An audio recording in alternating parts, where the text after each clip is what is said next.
हम सभी जानते हैं कि केंचुओं द्वारा भूमि की उर्वरता, उत्पादकता और भूमि का जैविक गुणों को लंबे समय तक अनुकूल बनाए रखने में मदद मिलती है।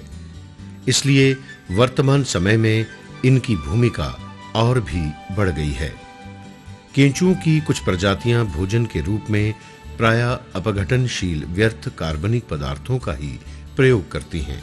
ये कार्बनिक पदार्थ 5 से 10% इनके शरीर की कोशिकाओं द्वारा अवशोषित यानी एब्जॉर्ब कर लिए जाते हैं और शेष मल के रूप में विसर्जित हो जाते हैं, जिसे वर्मी कास्ट कहते हैं।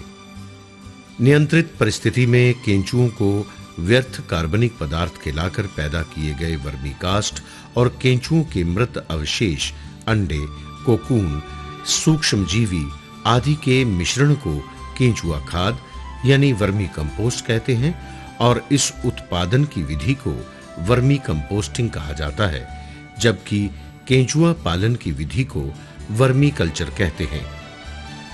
केंचुआ खाद यानी वर्मी कंपोस्ट में पौधों के लिए लगभग सभी पोषक तत्व संतुलित मात्रा और सुलभ अवस्था में मौजूद होते हैं।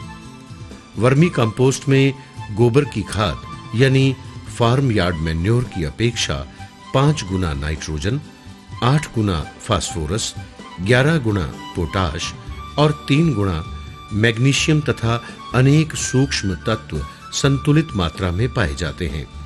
इसके निरंतर उपयोग से जहां एक तरफ रासायनिक उर्वरकों से होने वाले खर्चे में कमी आती है, तो दूसरी तरफ भूमि की भौतिक, रासायनिक व जैविक गुणवत्ता में सुधार होने से उर्वरता में सुधार होता है। यही नहीं, मिट्टी में नमी सोखने और बनाए रखने की शक्ति में भी सुधार होता है। वर्मी कंपोस्ट बनाने की विधि बहुत ही सरल है और इसे तैयार करने में सिर्फ 40 से 60 दिन का समय लगता है।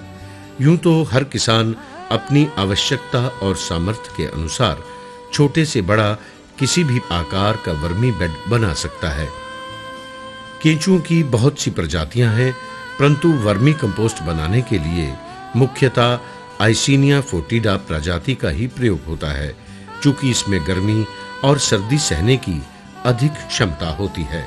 सामान्य विधि अनुसार अच्छी गुणवत्ता की केंचुआ खाद बनाने के लिए सीमेंट, ईंटों अथवा पत्थरों से पक्की क्यारियां बनाई जाती हैं।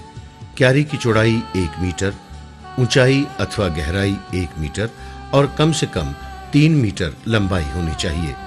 इस तरह बनाई गई क्यारियों को तेज धूप व बारिश से बचाने और केंचुओं के तीव्र प्रजनन के लिए अंधेरा रखने के लिए छप्पर और चारों तरफ से हरे नेट, बोरियों आदि से ढकना अत्यंत आवश्यक है।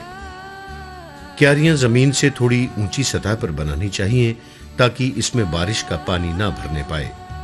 क्यारी की निचली सतह में 15 सेंटीमीटर तक छोटे कंकर पत्थर, फिर 15 सेंटीमीटर तक रेत भरी जाती है और तीसरी तह में 10 सेंटीमीटर खेत की मिट्टी भरी होती है। क्यारियों को भरने के लिए गाय, भैंस का गोबर, भेड़, बकरी की मेंगनी, घोड़े की लीद इत्यादि